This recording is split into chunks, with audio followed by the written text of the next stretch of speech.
Pilipinas, ang oras 15 minutos makalipas ang alas 4 ng hapon. Uy! Nakapag-break ka na ba? Nakapag-relax ka na ba? Saan ka man nagtatrabaho, mapa-opisina man o work from home o mula mismo sa pwesto, sasabayan namin ang break time mo. Sasabayan namin ng mga balita at komentaryo, mga panayam ng mga taong viral ngayon. DZRH Break Time!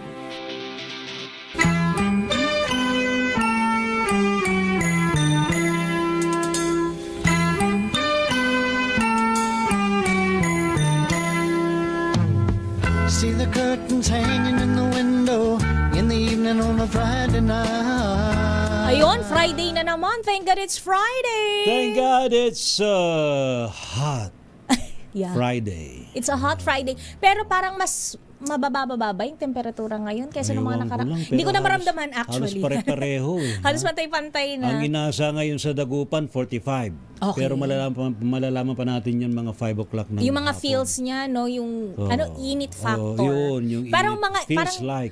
yung mga ilang linggo na tayong kasama sa top 5. Oo. Di ba? Grabe, Feeling no? Miss Universe tuloy. Abay, di ba? Kailan lang sa Maynila area naging 50 rin. Oo. Tapos Los Baños, Laguna. Correct. Yung akala mo sira yung mga gamit mo sa bahay kasi hindi na lumalamig. Akala mo sira na yung aircon mo. Oo. Di ba? Tapos ang tagal lumamig ng tubig sa ref. Ay, oo. Wow. Di ba? Pero okay lang, nakakaraos. Isa Basta pa rin wag lang lalabas ng bahay kapag hindi naman kailangan. Tama. Oo. Labas responsibly. Saka uso na ngayon, Alin? iba't ibang mga estilo ngayon ng mga personal fan. Ay, yung may mga handheld. Ganon, di ba? Iba nga, meron pa nilalagay sa belt daw, tapos may fan siya. May fan din sa belt. May fan sa may belt. Actually, di ba Tapos meron din sa ipapasok neck? mo yung para makapasok yung hangin sa loob. Oh, meron na sa leeg, meron sa hand. Sige, pagsamasamahin na lang natin yun, basta maibsan lang yung init ng ating nararamdaman sa ating katawan ngayong mainit na panahon. At ngayon, ibibigay na natin ang detalye ng ating ulo ng ating mga nagbabagang balita. Ngayong Thank God It's Friday, Abril 25.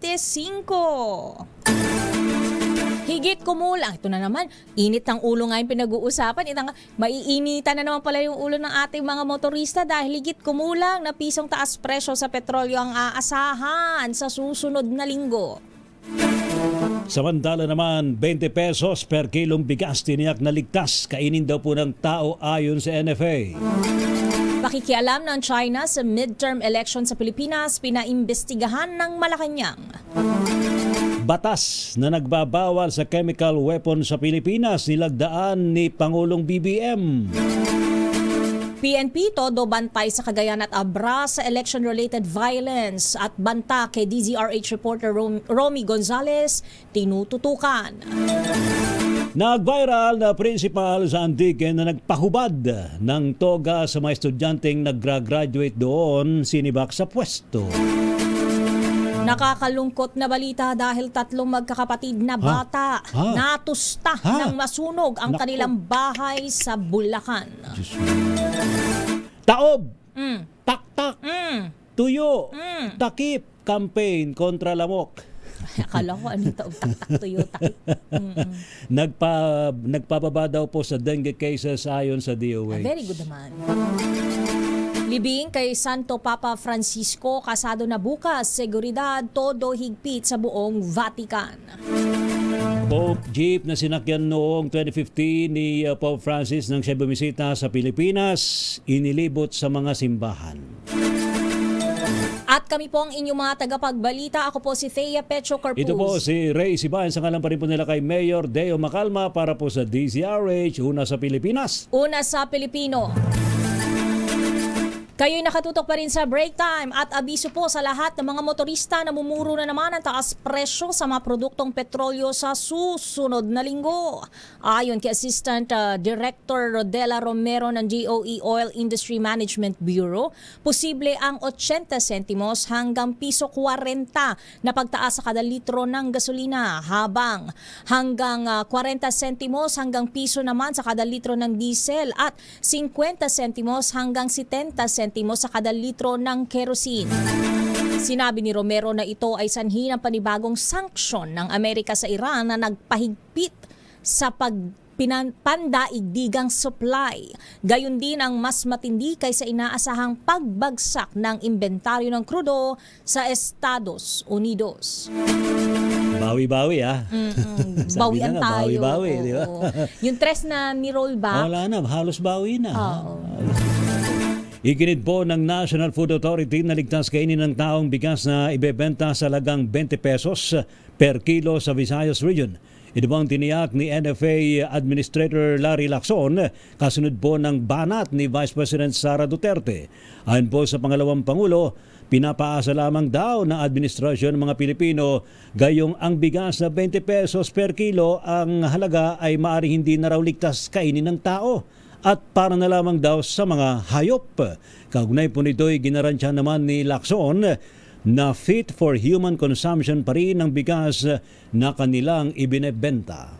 Maganda pa rin naman po ito.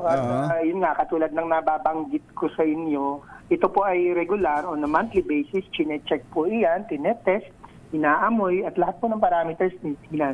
So kapag yan ay hindi pumasa na sa parameters ng NFA, hindi na po yan nilalabas. So ganun po tayo kasigurado dun sa testing system natin.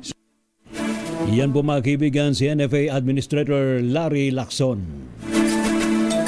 Samantala, nagbigay paalala ang DOLE para sa mga manggagawa sa pribadong sektor na papasok sa trabaho sa Mayo 1 o Labor Day ay dapat na makatanggap ng double pay o 200% ng kanilang arawang sahod sa unang 8 oras ng trabaho. Ayon pa sa DOLE, kung nag-overtime ang mga manggagawa, mayroong dagdag na 30% sa kanilang orasang sahod, habang para naman sa mga hindi papasok na empleyado, entitled pa rin sila sa 100% ng arawang sahod basta't sila ay present o nasa leave of absence with pay sa araw bago ang regular holiday.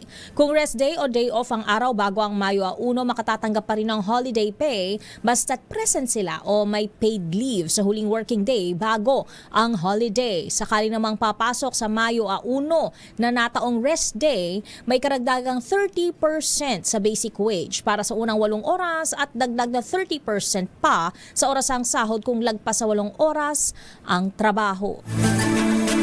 May tuturing naman na record-breaking para sa 106 Trabaho Party List ang pagpasok bilang top 16 sa latest survey ng Social Weather Station. Sa kasalukuyang ranking ng Trabaho Party List ay pinakamataas na naitalang placement nito sa lahat ng monthly survey ng SWS mula noong December 2024. Batay sa survey, pasok sa voters' preference ang plataporma ng partido na lumikha ng maraming trabaho at isulong daw po ang kapakanan ng mga manggagawa sa bansa. Bukod po sa SWS, tugma din ang resulta ng iba pang survey firm sa malakas na rating ng 106 Trabaho Party List. Sa iba pang balita, nilagdaan ni Pangulong Ferdinand Marcos Jr. ang Republic Act No. 12178 o ang National Education Support Personnel Day na nagdedeklara sa Mayo 16 kada taon bilang special working holiday. Ipinag-utos ng batas ang paghahanga ng taunang programa ng Department of Education at Commission on Higher Education para sa pagkilala sa mahalagang papel ng mga education support personnel. Nakasaad rin sa batas na ang pondong kakailanganin sa implementasyon ng RA 12178 ay dapat isama sa General Appropriations Act. Magkakabisa ang batas 15 araw matapos itong mailathala. Pirmado na ho ni Pangulong Ferdinand Marcos Jr. ang Republic Act No. 12180, ang FEBOX Modernization Act. Layunin po ng FEBOX Modernization Law na bigyan ng ahensya ng mga makabagong kagamitan, highly trained personnel at mas maraming seismic stations sa bansa. Sa ilalim po ng batas ay palalawakin din po ang volcanological at seismological monitoring stations sa mga strategic sites sa Pilipinas. Gayon din ang mas competitive na base pay at mga benepisyo para sa mga tauhan ng FEBOX para isulong daw po ang profesionalismo at pangako ho sa serbisyo ay itinutulak din sa ilalim ng bagong batas na ito. Sa ilalim po ng batas, mayroon ding paglikha ng FEBOX Modernization Fund na gagamitin para sa FEBOX Modernization Program. Aabot na sa halos 1 milyong piso o 952,000 pesos ang pinsala sa mga high-value commercial crops sa nangyaring pagsabog ng Mount Canlaon sa Negros Island. Ayon sa Office of the Provincial Agriculturist, apektado ng ashfall ang 34 na ektaryang taniman na matataas na uri ng pananim katulad ng kape, saging, mga gulay at root crops. Dahil dito, 48 mga magsasaka ang apektado mula sa mga barangay ng Hagimit, Araal, Cubay at La Granja sa La Carlota City. Napipinto namang makaranas pa rin po ng matinding init ng panahon ngayon pong Biyernes. Sa 45 degrees Celsius na heat index ng Dagupan City sa Pangasinan ngayon nga pong araw na ito. Ayon po sa Pag-asa, ang init factor sa 25 iba pang lugar ay pawang na sa danger level din. Kabilang po sa listahan ng Iba Zambales, Ambulong, Tanawan, Alaay, Batangas, Coron, Palawan at Panglao International Airport sa Bohol.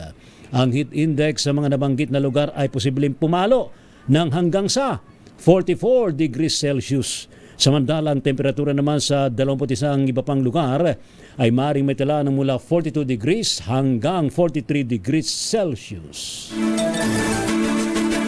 Sa iba pang balita, na alarma ang palasyo sa ibinunyag ng National Security Council na nakikialam ang China sa 2025 midterm elections. Ayon kay Palace Press Officer at PCO Undersecretary Claire Castro, nakaabot na ito kay Pangulong Ferdinand Marcos Jr. at nag-utos na ng malalimang investigasyon hinggil dito. Narito ang pahayag ni Yusek Castro. Ito po ay talaga nakakaalarma at paiigtingin pa po natin ang sa utos na rin po ng ating administrasyon na imbestigahan ng malalim para malaman po natin kung ano man ang katotohanan patungkol po dito. Nakarating na po ito sa Pangulo, kaya po kailangan po talaga ng maagaran, mas malalim na pag-iimbestiga. Itinanggi naman ito ng China at sinabing wala daw silang interes sa eleksyon sa Pilipinas. Samantala, itinanggi nga po ng China ang akusasyong sila ay nakikigulo sa eleksyon sa bansa. Ayon po kay Chinese Foreign Ministry spokesperson Guo Jiakun, wala raw interes ang China na manghimasok sa midterm election. Ang pahayag na ito po ay kasunod ng naging report ng NSC na may mga indikasyon na may mga operasyon naman ang Chinese state para maimpluwensyahan ang eleksyon sa Pilipinas. Samantala sa panayam po ng DZRH, ibinunyag naman ni Senador Francis Tol Tolentino na may mga China-operated troll farm sa bansa na layong siraan ng gobyerno ang buong bansa at mga anti-China na personalidad. Inagpa ni Tolentino na ilan sa mga nasa likod ng troll farms ay mga Pilipino na sumusweldo ng malaki. May bonus pa. Wow! Na nakukuha na nakadepende raw sa pag-viral ng kanilang mga ipinapakalat na mga maling impormasyon. Paliwanag po ni Tolentino, ang mga ituan niya ang magkokomento sa social media at magpapakalat ng fake news at manlilinlang sa mga Pilipino. Senador Tol. Nandiyan ba siya? Opo. Merong isang na-uncover ako na isang tao na initially nasa harapan, sila po yung keyboard warriors. At hayaan na po natin siguro kung sino ang ahensya mag-iimbestiga nito, National Bureau of Investigation, kung ano man. So tukay na po lahat sila. Tukay na rin po yung mga ginawa nila, kung ano yung ginawa nila, kung sino mga pangalan ng tao na kanilang siniraan. At kabilang po ako doon. Si Senador Tol Tolentino. So in short, may incentive kapag nag-viral yung post na ginawa mo. Siyempre. Galing Nilagdaan naman ng Pangulo ang Republic Act No. 12174 o ang Chemical Weapons Prohibition Act na nagbabawal sa development, production, stockpiling at paggamit ng chemical weapons. Ito'y umaayon sa commitment ng Pilipinas sa Chemical Weapons Convention na naglalayong protektahan ang mga tao at ang kapaligiran mula sa panganib na dulot ng chemical weapons. Nakasaad rin sa RA 12174 ang pagtatalaga ng Anti-Terrorism Council bilang pambansang otoridad na magpapatupad ng batas at makikipag-ugnayan sa Organization for the Provision of Chemical Weapons. Habang buhay na pagkakakulong at pagmumultahin ng 2 milyong piso hanggang 5 milyong piso ang ipapataw na parusa sa sinumang lalabag sa batas. Umarangkada na po ang 5 araw ng Multilateral Maritime Exercise o MMA sa loob ng Philippines-US Balikatan ngayong pong taong 2025. Ito pala ay kalawang beses na nagkaroon ng joint sales sa 40 edisyon ng Bilateral War Games. At po kay Lieutenant Colonel J.P. Salgado, Chief Publicist ng Balikatan 2025, ito daw pinaglalayo na pagtibayin ng regional maritime security sa gitna ng hamon dyan po sa West Philippine Sea. Sakay ng BRP Ramon Alcaraz ng Philippine Navy, naglayag ang tropang mga Pilipino kasama naman ng mga Amerikano sa karagatang sakop ng Zambales mula kahapon at inaasang tatagal hanggang sa Abril 29. Babalikan pa natin iba pang detalye ng ating mga nagbabagang balita. Ilan po munang paalala, Pilipinas. Taob, taktak, tuyo, takip campaign ng kontralamok nagpababa sa dengue cases. Taob, taktak, tuyo, takip. Taob, taktak, patutuyuin. Tuyo, takip. Tapos tatakpan. Yan. Para, di ba kasi sabi nila kapag ka moist or may konting tubig, dyan na mamahay ang mga lamok. Para walang lamok. Pope Jeep na sinakyan ni Pope Francis ni Lolo Kiko noong 2015 sa Pilipinas, inilibot sa mga simbahan. Ipakaingatan natin. Oy, bukas na yung libing, ha? Yes. Saka sina Pangulong BBM, saka First Lady nandun na. Mag-a-attend sila ng funeral. Yan at iba pang detalye ng ating mga nagbabagang balita ang ating babalikan mamaya. Ilan po munang paalala, Pilipinas ang oras, 32 minutos makalipas ang alas 4 ng hapon. RH Break Time! Handa na ang mahigpit na seguridad para sa libing ni Pope Francis sa Vatican City bukas. Tinatayang aabot sa 200,000 katao ang dadalo sa paghahatid sa Santo Papa sa huling hantungan sa Vatican Square. Kabilang sa makikipaglibing ang mga heads of state na kinabibilangan ni na US President Donald Trump at President Volodymyr Zelensky ng Ukraine. Isinailalim na sa matinding seguridad ang paligid ng St. Peter's Square na gwardyado ng snipers at drones habang naka-standby ang fighter jets. Inaasahang madadagdagan din ang checkpoints umpisa mamayang gabi. Bukod sa halos 2,000 local police, ikakalat din sa Vatican Square ang mga tauhan ng National Security Forces. Mula sa St. Peter's Basilica, ihahatid ang ataul ni Pope Francis sa Basilica of Santa Maria Mayore para sa kanyang huling hantungan. 3 sa 5 Filipino cardinals ang nasa Roma na ngayon sa Italia para sa nakatagdang libing ni Pope Francis bukas at conclave para naman sa susunod na Santo Papa. Ayon po kay Father Bong Bayaras, isa sa mga residente ng Pontificio Colegio Filipino, dumating kahapon si Cardinal Orlando Quevedo, kagabi naman si Cardinal Ambo o si Pablo Virgilio David, at ngayong pong araw ay darating si Cardinal Jose Advincula. Ang Pontificio Colegio Filipino ay bahay sa Roma ng mga paring Pinoy na pinapadala ng mga obispo para sa ongoing na pag-aaral doon at pontifical universities. Isa rin sa mga Filipino kardinal na nakabase sa Vatican simula pa noong 2019 na si Cardinal Luis Antonio Tagle. Standby Miss Leth, Raymond at Edniel Parosa, inilibot sa ilang mga simbahan sa Metro Manila ang Pope Jeep na ginamit noon ni Pope Francis sa kanyang papal visit sa Pilipinas taong 2015. Ayon kay Emil Lorenzo ng Armored Transport Plus Incorporated, hiniling ng mga simbahan na mailibot ang Pope Jeep kasunod ng pagpanaw ng Santo Papa. Ilan sa pinuntahan nito ngayong araw ang Basilica Menor at Pambansang Dambana ni Jesus Nazareno o Quiapo Church sa Maynila. Maraming mga deboto ang nagpalitrato sa sasakyang jeepney style na nagpapakitaan niya ng kababaang loob ng Santo Papa. Magdaraos naman ng misa para sa yumaong Pope Francis sa Tacloban City Leyte bukas, Abril 26, araw ho mismo ng kanyang libing. Tatawagin itong paghinumdum, a tribute of gratitude, at gaganapin sa tarmac ng DZR Airport sa oras naman na alas 12:30 ng hapon, kung saan inasang magsusuot ng puti ang mga dadalo doon.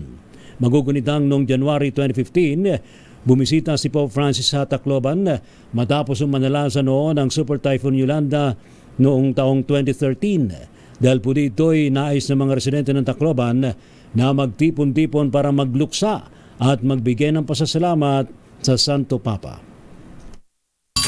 RH Break Time! Ipasok na natin ang mga reports mula sa labas. Mga kandidato ng administrasyon sinagot ang mga batiko sa programang P20 o 20 piso kada kilo ng bigas. Idetalye mo ang balita, RH14, Leth Narciso, Miss Leth. Miss Thea, lakay sinalag ng mga kandidato sa pagkasenador ng Alyansa para sa Bagong Pilipinas ang mga puna na huli na ang hakbang ng administrasyon na magbenta ng 20 pesos kada kilong bigas. Sa press conference sa Pangasinan, sinabi ni senatorial candidate Panchilo Lacson na walang maliit at walang huli kung tinutugunan ang kahirapan at gutom. Ganito rin ang posisyon ni senatorial candidate Tito Soto na nagsabing better late than never. Hindi rin anya dapat gawing issue ang pag-subsidize ng gobyerno sa murang bigas dahil pera naman ng taong bayan ang gagamitin at taong bayan ang kakain kaysa naman mapunta pa ang pondo sa bulsa ng mga kurap. Kinontog naman ni senatorial candidate Benhur Abalos ang batikos na para lang ito sa eleksyon dahil nasa records naman anya na matagal na itong mithiin ni Pangulong Marcos at umani pa nga ng bashing. Sinigunda nito ni senatorial candidate Erwin Tulfo na nagsabing noong cabinet secretary pa sila ay pinag-uusapan na ito kung paanong gagawin. Sa panig ni senatorial candidate Abby Binay, iginit nitong hindi naman pwedeng sabihin sa mga tao na pagkatapos na lang ng eleksyon gagawin ang pagbebenta ng murang bigas para lang hindi mapintasan na namumulitika.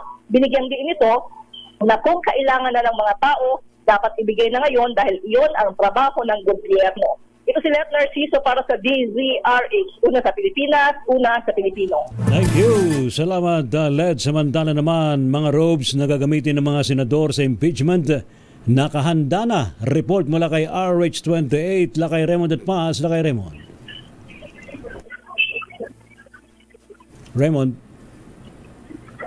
Yes, Raymond, go ahead.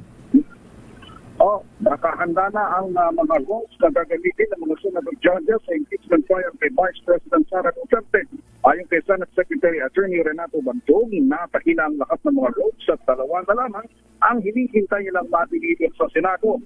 Tiniyak ni Bantog na piniman upang bilangan ang gastos ng Senado sa proseso ng impeachment. Ipinaliwanag ng Senate Secretary na ang gastos lamang nila ang mga robes at ang access passes para sa mga bisita dahil ang iba namang pangangailangan ay available na sa Senado. Itinagdag na ni Bantog na naipaalam na rin sa Kamara ang kanilang room assignment sa Senado sa sandaling umarangkada ng pangliligis. Nauunang sinabi ni Senate President Francis K. Cordero na gigiyaan ng isang milyong piso ang pagkastusin ng Senado sa pagdata sa impeachment process. Subalit hindi kasama dito ang bayad sa maputuling ng mga abogado na magsisilbing kanilang konsultante. Ito si RH28, Raymond Paz para sa DZRH na sa Pilipinas, uno sa Pilipinas. Maraming salamat, Raymond Dadpaa. Samantala, ika-6 na submersible drone na recover sa Batanes ng AFP. Idetalye mong balita, RH52, Edniel Parrosa. Edniel. Lakay at Miss Thea, kinumpirma ng Armed Forces of the Philippines na may panibagong submersible drone na na-recover sa karagatang sakop ng Pilipinas. Ayon kay Philippine Navy spokesperson for the West Philippine Sea, Rear Admiral Roy Vincent Trinidad, nakita sa bahagi ng Sabtang Batanes itong bagong instrumento nitong buwan ng Pebrero. Bagamat luma ay complete specimen naman itong drone na kulay itim at may malaking indikasyon na high-end o military grade ang gamit ito. Sa ngayon, gumugulong na itong level 1 forensic analysis sa naturang drone habang natapos ng level 2 forensic analysis sa unang 5 drone na na-recover mula 2022. Sabi ni Trinidad, isusumite itong mga resulta nitong kaukulang forensics sa iba't ibang hensya ng pamahalaan para sa susunod na hakbang.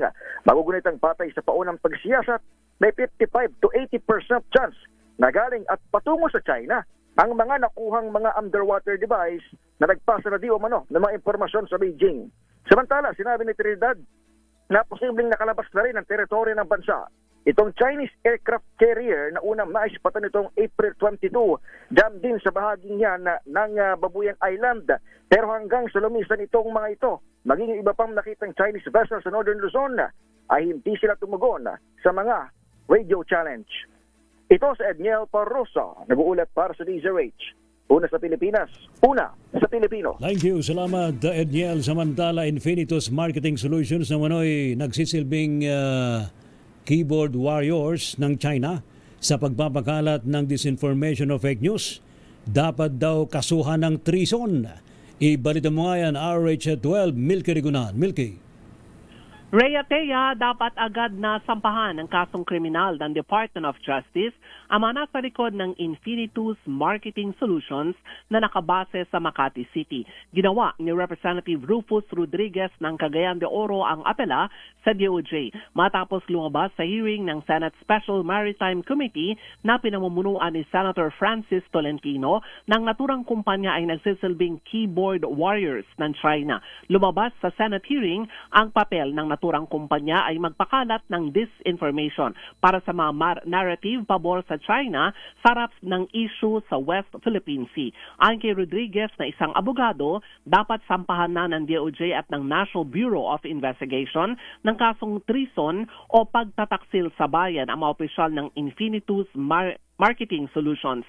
Gate ni Rodriguez, ang mga opisyal ng Chinese Embassy na kumukontrata sa Infinitus ay dapat ding kasuhan bilang principals by direct participation at agad na isomon ng Department of Foreign Affairs.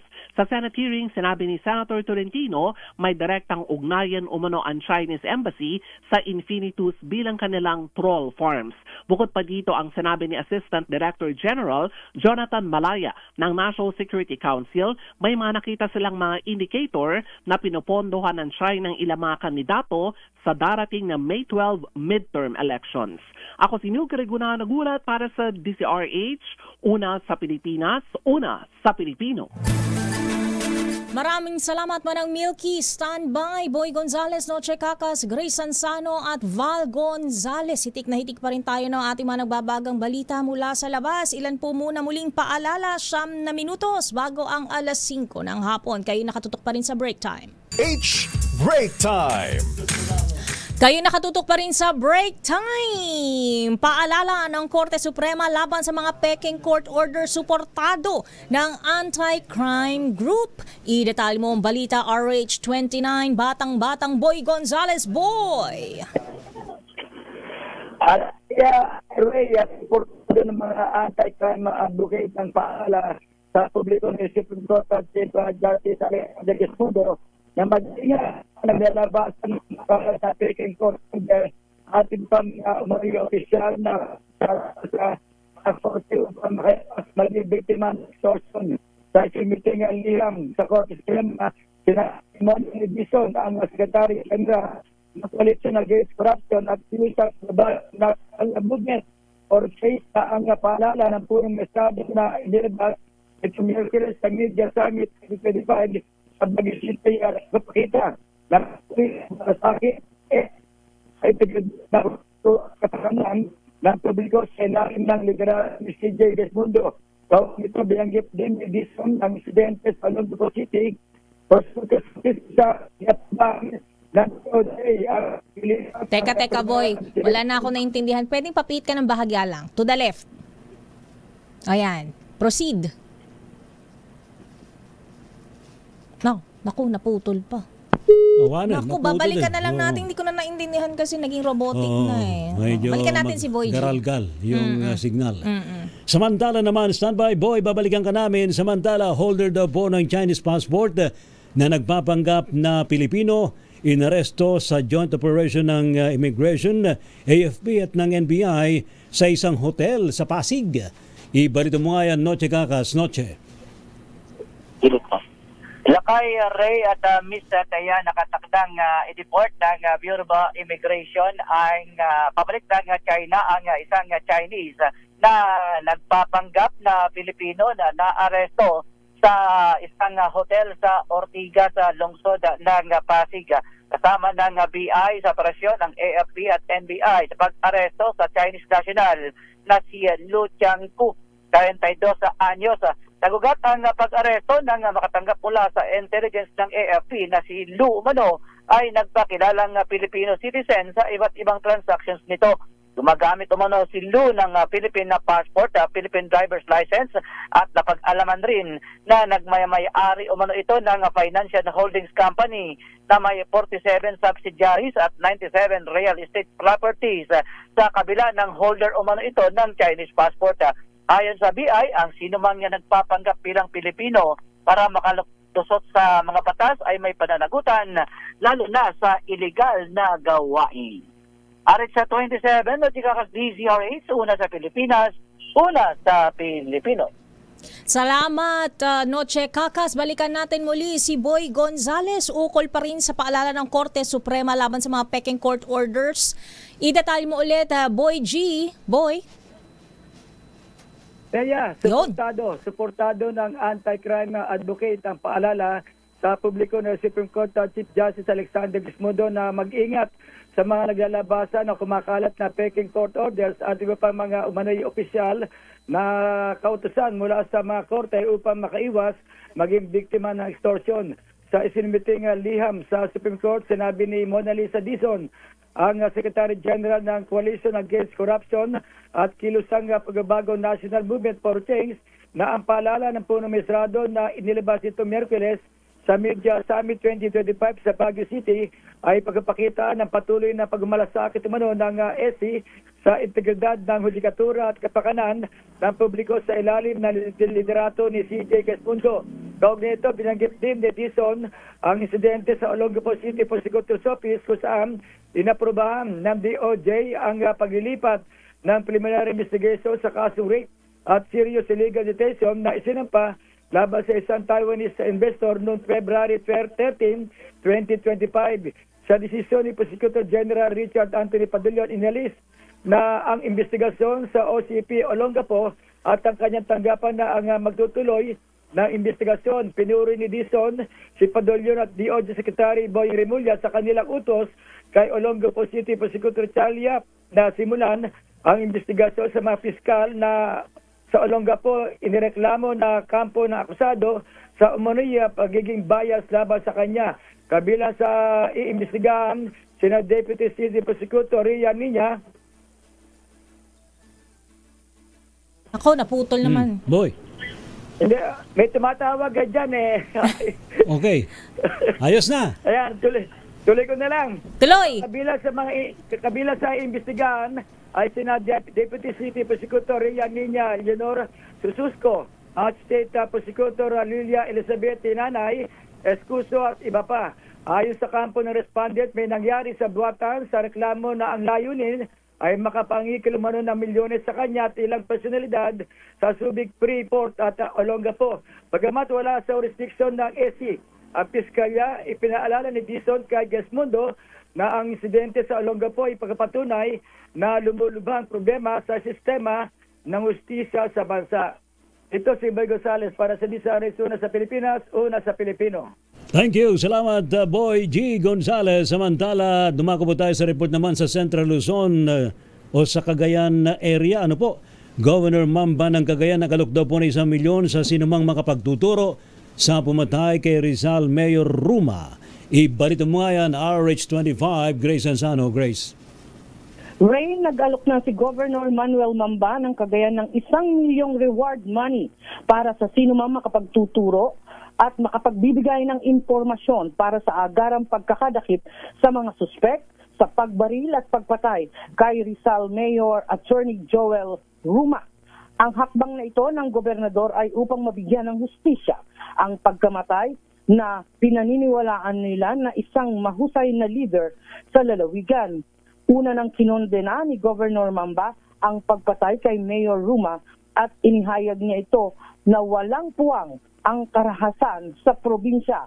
Kasunod nito, pakiusap din ng ama ng lalawigan sa mga mamayan sa bayan ng Rizal at mga karatig bayan na makipagtulungan sa mga otoridad upang matukoy kung sino nga ang nasa likod ng karumal-dumal na pagpatay. Matatandaan na si Mayor Ruma ay binaril ng hindi nakikilalang suspect habang ito ay nagsasagawa ng campaign rally sa Barangay Iluro sa nasabing bayan noong gabi ng Abril 23. Ito ay araw ng Miyerkules. Samantala, tuloy-tuloy naman ang PNP sa kanilang masusing investigasyon sa binuong Special Investigation Task Group. Yan ang ating follow-up report. Ito, si RH25, Grace Vera Sansano. Una sa Pilipinas, una sa Pilipino. Maraming salamat, Grace Sansano. Samantala, power consumer sa Batangas wala nang tiwala sa mga electric utilities sa lalawigan ayon sa survey. Idetalye mo ang balita, RH5, Val Gonzalez. Val. Misteria, unti-unti nang nawawalang tiwala ng mga consumer ng kuryente sa Batangas sa dalawang mga electric utilities sa buong probinsya dahil sa sunod-sunod na power disruption. Ito ang lumalabas sa sinagawang survey ng Capstone Intel Corporation sa 1,200 residente sa 34 na bayan at lungsod sa probinsya ngayong buwan ng Abril. Ayon kay Dr. Guido David, ang Chief Data Scientist ng Capstone Intel, ang mga resulta ng survey ay nagpapakita na malaking agwat sa klase ng serbisyo ng kuryente sa mga probinsya kumpara sa Metro Manila. Lumalabas sa survey na 62% na mga respondent ay nakararanas ng 1 hanggang 2 beses na pagkawala ng kuryente bawat buwan, habang ang iba ay nakakaranas ng hanggang 10 beses pa. Kabilang sa tinukoy ng mga respondent sa electric cooperatives ay ang Batelec 1 at Batelec 2. Batay sa datos ng Capstone Intel, ang mga consumer na nasasakupan ng Batelec 2 ang mayroong pinakamaraming apektado na may 93% na nag-uulat o nag-ulat ng maraming beses na pagkawala ng supply ng kuryente. Sabi ni Dr. David, sa gitna ng paparating na midterm elections ay maaasahang power supply ang isa ngayon sa nagiging pangunahing issue sa politika. Aniya, ang survey nagpapakita rin na ang mga consumer ay handang lumipat sa ibang provider ng kuryente, lalo na sa mga nasasakupan ng Batelec 2. Paliwanag ni Dr. Guido David, maraming respondent ang nagsabi handa silang pumoto sa mga kandidato na nagbibigay prioridad sa paglutas ng problema sa kuryente sa lalawigan ng Batangas. Ako si Val Gonzalez, Visa Rates, una sa Pilipinas, una sa Pilipino. Thank you, Val. Samantala, sinibak na sa pwesto ang viral principal na nagpahubad ng toga sa mga estudyante sa gitna ng graduation ceremony sa Colonel Roberto Abellon National School sa Antique. Ayon po kay Palace Press Officer Yusek Claire Castro, ipinagutos mismo ni Pangulong BBM sa DepEd na agad tugunan ang naturang usapin. Kinumpirma rin ni Castro na tinanggal sa posisyon ang naturang prinsipal pero nilinaw ng opisyal na hindi naman ito tinanggalan ng lisensya. Naging direktiba po ng Pangulo, maagaran pong kumilos ang ating Secretary, DepEd Secretary Sani Angara, at ang sinasabi pong guro ay tinanggal na po bilang prinsipal sa nasabing eskwelahan. Yan po si Yusek Claire Castro. Samantala, patay ang 3 magkakapatid sa sunog na sumiklab sa barangay Gatbuka, Kalumpit, Bulacan noong hating gabi ng Miyerkules. Na-trap sa nasusunog na bahay sina Marcos, 5 taong gulang, Malia, 3 taong gulang at Macy, 1 taong gulang.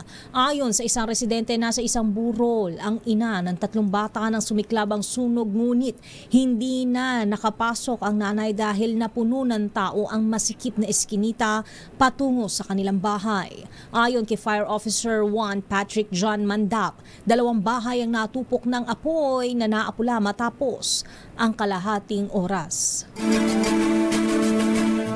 Nakakalungkot ang balita na yan. Kaya dumako na tayo sa ating balitang sa showbiz. Kung saan si Christine Reyes at Marco Gumabaw ay naka-unfollow na sa isa't isa sa Instagram. Split na ba sila? Idetalye mo ang balitang yan, Diyosa ng Showbiz, Diyosa Cruzat. Miss Thea at Lakay Ray, muling nabuhay ang bulong-bulungan na split ng celebrity couple na sina Christine Reyes at Marco Gumabaw.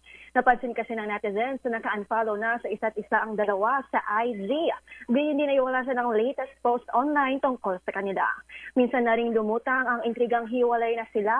Noong nakaraang taon na matatandaang August 2024 ay tinadtad si Marco ng tanong mula sa mga netizen kung sila pa raw ba ni Christine matapos mapansing wala ang actress sa celebration ng birthday niya. lalong lumakas ang hinala nila nang mag-deactivate si Christine ng kanyang Instagram account.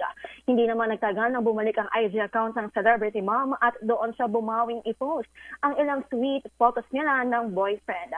April 2023 nang kumpirmahin sa publiko ni na Christine at Marco ang tunay na relasyon nila. Para sa Break Time Showbiz, ito si Josa Cruzete nag-uulat para sa DZRH. Una sa Pilipinas, una sa Pilipino. At yan na po ang kabuuan ng ating palatuntunang break time ngayong Thank God It's Friday. Uy, at happy weekend. Yes, happy weekend. At sa mga nagtatanong kung paano nga ba nangangalaga ng kutis si Thea Petro Corpus, bisitahin niyo lang po ang Clarence MD. Meron po silang branches sa Makati at sa Santa Rosa. Maraming salamat. Bukas nandyan ako sa kanila. Nandyan siya. Nakasama niyo po sa isa namang edisyon ng break time. Ako po si Thea Petro Corpus. Ito po si Ray Sibayan para pa rin po sa DZRH, una sa Pilipinas. Una sa Pilipino. Susunod ang balansyadong pagbabalita hatid sa atin ni Ka Henry Uri at Miss Kay Karen Oyong. This time check is brought to you by